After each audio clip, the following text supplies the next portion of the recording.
अस्सलाम वालेकुम, I am Safeer Khan and I hope आप तमाम खैरियत से होंगे। आज आपके साथ डिस्कस करूंगा किस तरीके से आपका वीज़ा रेशो बढ़ सकता है। यानी बहुत से लोगों की कन्फ्यूजन्स होती हैं, बहुत से लोग ये चीज़ पूछ रहे होते हैं कि हमारा ऐसी जगह आप अप्लाई करें जहाँ पे वीज़ा रेशो हाई हो, यानी जहाँ पे चांसेस ज़्यादा हों हमारे मूव करने के लिए यूरोप में। तो आज हम ऐसे ही कंट्री पे बात करने जा रहे हैं, लिथुआनिया की मैं बात करूँगा, जिसका वीज़ा रेशो इस टाइम पे 98 to 99% है।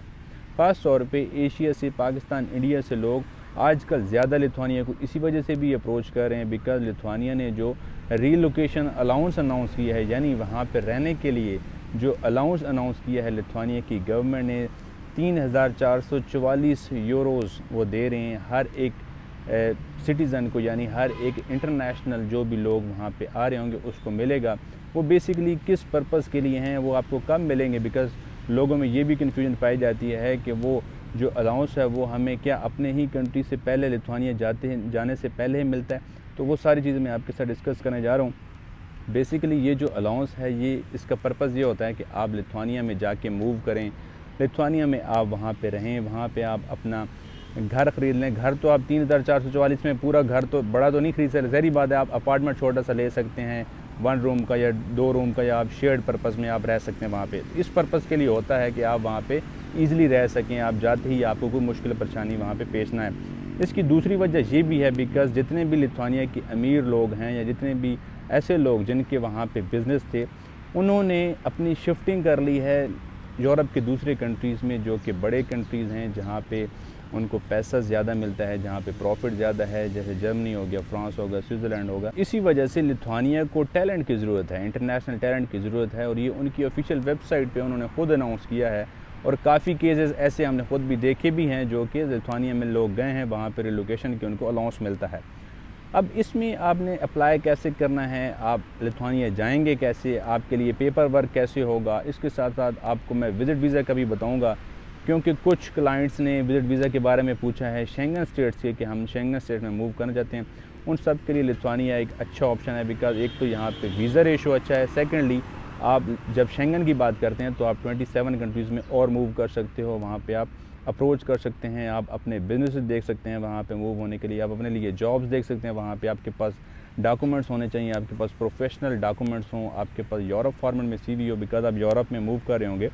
आप डिफरेंट कंपनीज़ के साथ अप्रोच करें, रिक्रूटमेंट एजेंसीज़ हैं खुद, वहाँ पे कॉन्ट्रैक्टर्स होते हैं, ठेकेदार जिनको हम कह रहे होते हैं, वो आपके एक थर्ड पार्टी के तौर पे आपको जॉब दिला के देते हैं। तो ये सारे सिनेरियोज़ होते हैं, इस तरीके से काम करता है। इसमें आपको मैं डिटेल्स बताऊँगा। इसके अलावा आपके साथ लिंक्स शेयर करने हैं और लिंक्स डिस्क्रिप्शन में मौजूद होते हैं। आज भी आपको एक अच्छी कंपनीज़ के मैं लिस्ट आपके साथ शेयर करूंगा, डिस्क्रिप्शन में मौजूद भी है, आप उसको खुद देखें, उसमें तमाम चीज़ें मौजूद हैं, उसमें जो जो जॉब्स हैं वो आपके सामने होंगी।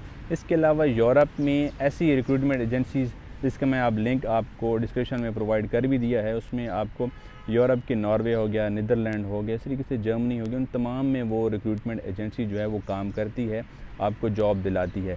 अगर आप चाहें कि आप पैसे अफोर्ड कर सकते हैं, आप उनसे भी कांटेक्ट कर सकते हैं, उनके मैंने कॉन्टैक्ट्स भी आपको डिस्प्ले कर दी हैं, उनका ईमेल्स भी डिस्प्ले कर दिए। लेकिन इसमें आपने चीज़ का ख्याल क्या रखना होता है, हम रेकमेंड यही करते हैं कि आप लोग खुद पहले करें, आपको दिली इत्मीनान होता है कि आप लोग खुद काम कर रहे हैं, आप किसी और को पैसे नहीं दे रहे, ठीक है। तो आप जब भी ये काम करें या जब भी आप खुद अप्रोच करें, सबसे जो बड़ी मिस्टेक है वो आपने नहीं करनी। वो आपको पहले भी काफ़ी दफ़ा बताया गया है कि सबसे पहले आपने किसी को कोई यूरोज़ नहीं देने। यानी आपको कोई भी अगर कंपनी मेल करती है कि हाँ जी आप अपनी रजिस्ट्रेशन करा लें, या फिर आपको ऑफ़र लेटर दिया जा रहा है तो आप उसके हमें इतने यूरोज़ भेज दें, ऐसा बिल्कुल भी नहीं होता। वो सबसे पहले जो आपको मेल्स करते हैं या सबसे पहले आपको जो कॉन्टेक्ट करते हैं वो इस तरीके से करते हैं कि आप हमें 50 यूरोज़ दे दें या आप हमें 100 यूरोज़ दे दें, तो मतलब आपसे कम एक प्राइस आपको बोलेंगे ताकि आप एग्री हो जाएं उसमें। तो ऐसा आपने नहीं करना, काफ़ी स्कैम्स होते हैं उसमें। जब आप काम कर रहे हो तो आपने इस चीज़ को काफ़ी देखना है कि आप ऐसी कंपनी को अप्रोच करें जो कि वेरीफाइड हो और जिससे आपको वर्क परमिट मिले, आपको एक जेन्युइन ऑफ़र लेटर मिले, फिर आपका वहाँ पे प्रोसीजर हो सके।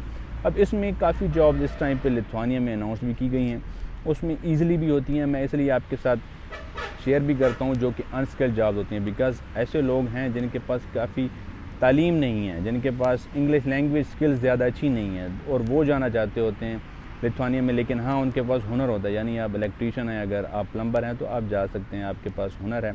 आपको ये कुछ डिस्प्ले भी हो रही हैं, इसमें जो जॉब्स अनाउंस की गई हैं। अभी इलेक्ट्रीशियन के हवाले से मैं आपको ये तमाम चीज़ें दिखा रहा हूँ, जो जॉब्स हैं। अगर आप समझते हैं कि आपके पास स्किल्स हैं, आप अच्छा काम कर सकते हैं और आप मेडिकली भी फिट हैं, यानी ऐसा केस भी आपके साथ नहीं होना चाहिए, आपकी डॉक्यूमेंटेशन तो पूरी हो गई लेकिन आपने मेडिकली भी देखना होता है कि आप मेडिकल टेस्ट भी क्लियर कर सकें, आप मेडिकल फिट हों, आपका प्रोटेक्टर वगैरह जो भी आपकी सिचुएशन है, आपके सब चीज़ें क्लियर हों, आपका क्रिमिनल रिकॉर्ड एक्टिव ना हो, यानी आपका इससे पहले अगर क्रिमिनल रिकॉर्ड है उसकी कोई हैसियत नहीं है, लेकिन जब आप अप्लाई कर रहे हैं आपके ऊपर कोई क्रिमिनल रिकॉर्ड ना हो, उस टाइम पे आपके पास एक्टिव क्रिमिनल रिकॉर्ड ना हो किसी भी सिस्टम में, तब आप ये चीज़ें अप्लाई करें।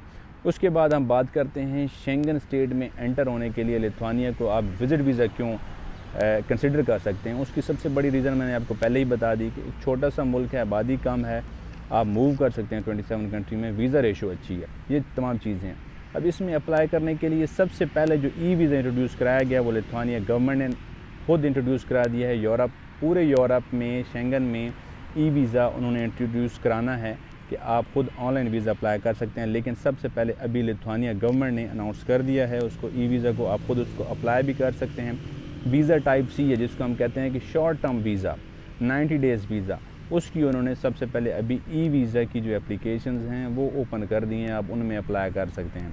अब उसका भी आपको प्रोसीजर, उसका लिंक आपको डिस्क्रिप्शन में प्रोवाइड कर दिया गया है, आपने उसको फिल बहुत अच्छे तरीके से करना है। आपने जो वीज़ा की टाइप है, यानी आप जिस भी वीज़ा पे जा रहे हैं उसकी जो टाइप होती है, डिफरेंट टाइप्स होती है, ए टाइप होता है, बी टाइप होता है, सी टाइप होता है, आपने उस वीज़ा की टाइप को उसमें मेंशन करना है। अपनी जो डिटेल्स हैं आपने वो आप बहुत अच्छे तरीके से लिखनी है, ताकि आप ख़ुद अगर कर रहे हैं काम तो आपका जो काम है वो अच्छे तरीके से हो जाए, आपके पैसे एक्स्ट्रा ज़ाया ना हो, आपको किसी और को पैसे देना ना पड़े। तो ये चीज़ मेन होती है कि एक तो आपका काम वेरीफाइड हो, आपकी जो आगे फर्दर कंपनी है वो एक वेरीफाइड हो, दूसरा आपके ज़्यादा पैसे खर्च ना हो। तो ये चीज़ें हैं इसमें, ये बहुत अच्छा कंट्री है, इसको आप अभी से एक्सप्लोर करें और जो रीलोकेशन की अलाउंस है उसको भी आप अवेल करें, बिकॉज़ ये अपॉर्चुनिटी तो कुछ अरसे के लिए वो ज़ाहिर सी बात दे सकते हैं, उसके बाद तो ये शायद उनका भी डिसीजन हो जाए कि इसको ख़त्म करना चाहिए जब उनकी आबादी हो जाए, बिकॉज़ अभी उनके पास आबादी नहीं है, तकरीबन 28 लाख पॉपुलेशन है टोटल लिथुआनिया की। तो जितना भी टैलेंट अगर इंटरनेशनली उनके पास जाएगा वो उसको वेलकम करेंगे। इसी वजह से तो उन्होंने अलाउंस की भी तमाम डिटेल्स दी हैं कि आप वहाँ पे जाके वहाँ पे रह सकते हैं। अब ये आपको अलाउंस मिलेगा किस टाइम, ये चीज़ बहुत एक कंफ्यूजिंग है लोगों में कि कैसे आप अप्लाई करते हैं और कहाँ पे मिलता है। अब इसका ये क्राइटेरिया होता है कि सबसे पहले आपने लिथुआनिया में जाना होता है। अब किसी भी वीज़ा पे लिथुआनिया में मूव होते हैं, किसी भी वर्क वीज़ा पे आप मूव हो रहे होते हैं, लिथुआनिया में आप वहाँ पे रहेंगे, आप 1 महीने तक आप लिथुआनिया में रहते हैं, फिर आपकी जो लिथुआनिया की गवर्नमेंट है वो डिसीजन लेती है और वो फिर आपको ये अलाउंस प्रोवाइड करती है। वो इस चीज़ को चेक करते हैं कि आप लिथुआनिया में वाकई रह रहे हैं या नहीं रह रहे, यानी अगर आप लिथुआनिया में रहें 1 दिन 2 दिन और फिर वहाँ से आप किसी और कंट्री में शिफ्ट हो गए हैं, तो ऐसा तो बिल्कुल नहीं हो सकता कि आपको पहले वो अलाउंस दे दें। इसी वजह से आप लिथुआनिया में रहते हैं, लिथुआनिया में तकरीबन कम से कम आप 1 मंथ तक वहाँ पे रहते हैं, आपके पास इतनी मनी भी होनी चाहिए कि आप 1 मंथ तक वहाँ पे रह सकें, या फिर आपकी वहाँ पे जॉब होती है तो आप जॉब वहाँ पे कर रहे हो, तो ये चीज़ें होती हैं। उसके बाद आप इस अलाउंस के लिए एलिजिबल होते हैं। अलाउंस आपको मिलता है 3444 यूरोज़ आपको दिए जाते हैं। अलाउंस ये एक अच्छी अमाउंट है जिसमें आप अपना एक अपार्टमेंट ले सकते हैं, एक अच्छी आपने जो भी आपने इसमें करना है वो आप लोग कर सकते हैं। ये एक फेवर है लिथुआनिया गवर्नमेंट की तरफ से। तो ये तमाम चीज़ें थी जो कि आपके साथ शेयर करना ज़रूरी थी। आप अपने अच्छे तरीके से यूरोप फॉर्मेट CV बनाएं, इन कंपनीज़ में अप्लाई करें, जो जहाँ पे अभी वैकेंसीज़ ओपन की गई हैं वो आपको बता दी गई हैं। इससे आपको बहुत बड़ा बेनिफिट है। कोई भी आपको कन्फ्यूजन हो, क्यूरीज हो, आप कमेंट सेक्शन में मैसेज करके पूछ सकते हैं। कोई भी आपकी चीज़ समझ ना आ रही हो, इससे पहले वीडियोज़ में आपको इटली के बताया जॉब जितनी आई हुई थी उसमें आपने अप्लाई किया नहीं किया आपने वो बताना है, फिनलैंड में आपने किया नहीं किया वो आपने बताना है। इंशाल्लाह नेक्स्ट वीडियो मिलते हैं, अपना ख्याल रखिएगा, अल्लाह हाफ़िज़।